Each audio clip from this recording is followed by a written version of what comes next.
Hai, hari tu saya ada review televisyen Samsung Q950TS, televisyen pintar dengan skrin QLED yang dijual pada harga RM30,000. Dan dekat ruangan komen saya perasan korang semua komplain, apa televisyen ni harga dia sama dengan kereta, sama dengan motor, sama dengan down payment rumah? Tak ada ke televisyen yang lebih murah yang Aman boleh review? Jawapannya ya, dan belakang ni ialah televisyen Realme Smart TV. Ada dua versi, 32 dan 43 inci. Dan kat belakang saya ni 43. Dan sekarang saya akan cakap sama ada televisyen ini berbaloi untuk anda miliki dan apa yang anda dapat bergerak pada RM30,000 turun ke harga RM1499 seperti belakang. Baik atau tidak, ini ulasan saya. Baiklah, mulakan dengan saiz skrin 32 dengan 43. Saiznya bukan satu-satunya perbezaan yang ada antara kedua-dua model yang ditawarkan, sebenarnya juga terletak pada teknologi skrin.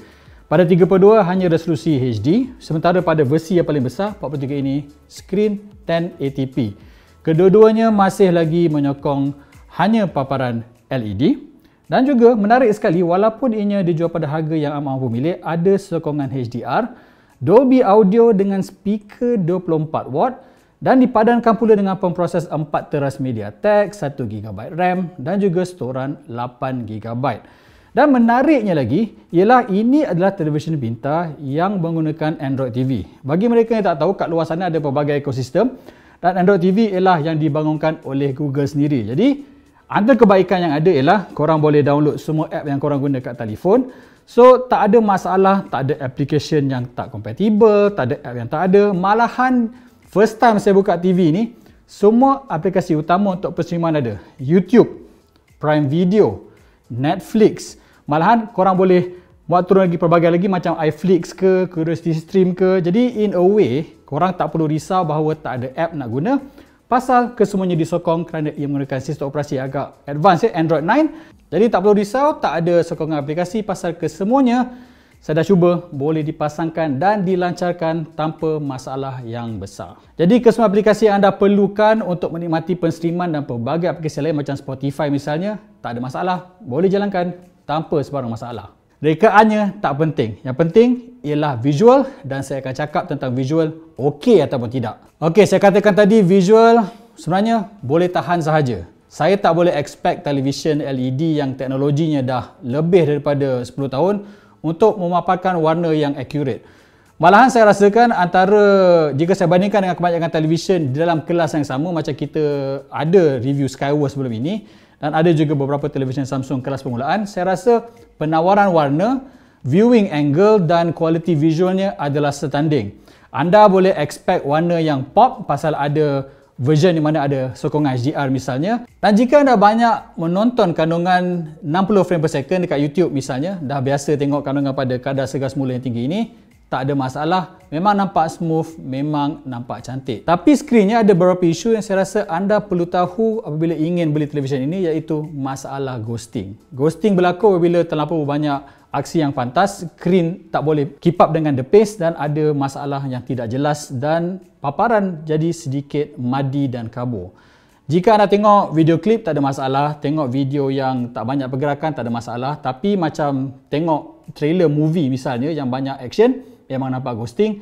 Dan saya juga suka nak recommend televisyen ini jika anda nak gunakannya sebagai monitor sekunda nak main PlayStation 4 ataupun PlayStation 5. Pasal memang panel tak cukup berkuasa nak keep up dengan frame rate yang tinggi. Sampai saya rasakan kalau saya main Call of Duty misalnya, aksi kat skrin tu saya tak nampak dengan jelas, sampai nak menembak pun menjadi sukar. Jadi let buyers beware. Anda tahu skrin memang cantik, memang lawa, tapi ada isu ghosting yang saya rasakan agak ketara. Baiklah, visual saya dah cakap, bagaimana pula dengan audio? Pasal saya rasakan audio ini adalah benda yang kelemahan paling ketara pada kebanyakan televisyen yang kelas permulaan macam Realme ini. Sukacita saya katakan, walaupun harga dia rendah, kelas permulaan, speaker yang ditawarkan 24W, 4 speaker ke semuanya adalah amat lantang. Malahan lebih lantang daripada kebanyakan televisyen pintar yang dijual pada harga lebih mahal. Pada tetapan 50% pun saya rasa dah cukup okey. 75% cukup okey. Tapi saya tak boleh recommend 100% pasal bila dah 100%, bunyi menjadi sedikit pecah dan hilang kata clarity-nya. Tapi apa yang boleh saya katakan, jika anda memang suka tonton video pada kelatangan yang tinggi, tak ada masalah pasal 50% sudah cukup elok.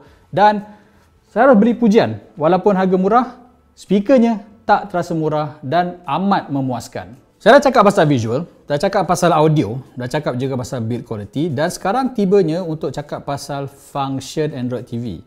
Ada orang tanya, Android TV ni okey ke sebagai sebuah sistem operasi untuk televisyen pintar? Saya katakan je lebih-lebih lagi kalau anda memang orang yang dah gunakan Android pada sebuah telefon pintar. Saya katakan begini pasal kesemua functionnya sama, ikonografinya sama dan dah ada ekosistem. Pada televisyen ni saya sedari bahawa ianya agak responsif, although harus saya katakan ianya tidak sepantas dengan televisyen pintar yang lebih berkuasa tinggi. Seperti yang saya kata tadi, ia gunakan hanya sebuah pemproses quad-core dengan Cortex A53, RAM 1GB dengan storan 8GB. Jadi anda boleh expect performance dia macam mana, anda tak boleh expect performance dia tinggi. Pasal ini basically adalah sebuah telefon pintar kelas permulaan yang dibesarkan skrinnya saja. Jadi jika anda tahu macam mana performance dia bila guna sebuah telefon pintar kelas permulaan, samalah. Agak sluggish. Macam katakanlah nak launch YouTube, akan ambil masa 2 saat. Kemudian tukar app kepada Netflix, juga 2 saat. Jadi tidak ada snappiness yang kita often associate dengan sebuah televisyen pintar. Tapi sebagai sebuah televisyen kelas permulaan, kalau anda tak pernah gunanya, anda tak akan sedar langsung. Malahan ianya saya rasa agak acceptable untuk sebuah televisyen pada harga sebegini. Saya rasa tak adil untuk review sebuah TV tanpa review remote-nya juga, pasal ini adalah peranti untuk anda interact dengan TV kan. Dan remote yang disediakan mungkin plastiki, mungkin terasa agak murah, tak rasa premium, tapi saya nak beri pujian dekat Realme di sini pasal kesemua main services ada kat sini. Ada Netflix punya shortcut, YouTube punya shortcut, Prime Video punya shortcut dan ada satu butang khas untuk Google Assistant. Yes, ada Google Assistant, tekan sahaja dan anda boleh beri kawalan suara untuk launch any app atau untuk cari aplikasi yang anda mahu. Dengan adanya sokongan Google Assistant yang kita tahu ialah pembantu maya yang paling responsif dan terbaik di pasaran sekarang, tak perlu risau malas menaik pasal saya dapati dengan saya punya accent bahasa Melayu yang Malaysia gila pun, ia boleh memahami apa yang saya berikan. Jadi remote sebaik juga dengan build quality-nya. Okay, before saya habiskan review ni, ada few more things saya terlepas saya cakap tadi. Pertama sekali ialah Wi-Fi. Wi-Fi hanya menyokong Wi-Fi 2.4 GHz.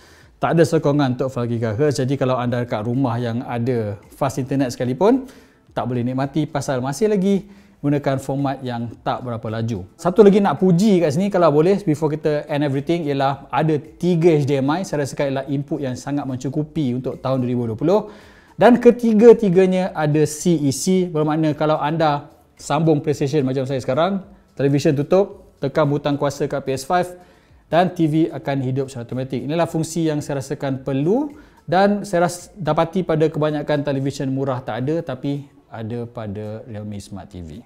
Jadi adakah berbaloi nak beli televisyen 43 dan 32 inci Realme Smart TV ni? Jawapan saya, ia bergantung pada dua perkara. Jika anda jatuh pada dua kategori ini, satu ialah anda bukan orang yang ada Smart TV sebelum ni dan memang mencari sebuah Android TV yang dijual pada harga yang amat mampu milik dengan set of features yang menarik. Dan kedua ialah golongan yang mungkin mencari sebuah televisyen sekunder untuk digunakan oleh anak-anak. Saya ada anak, saya ada televisyen 4K kat rumah, selalu menyirap dengan dia. Saya nak tengok TV, dia nak tengok Upin dan Ipin, dia nak tengok Peppa Pig. Kata tak boleh, tapi beli televisyen macam itu mungkin untuk letak kat bilik dia sendiri dan tak mengganggu kita punya main TV. Jadi ini adalah ulasan saya untuk Realme Smart TV dengan harga bermula $899. Seperti biasa, kalau anda mahukan video seperti ini, sila like dan jangan lupa untuk subscribe kepada channel Amans. Jumpa anda di ulasan dan video seterusnya. Saya Hafiz Harudin. Bye-bye.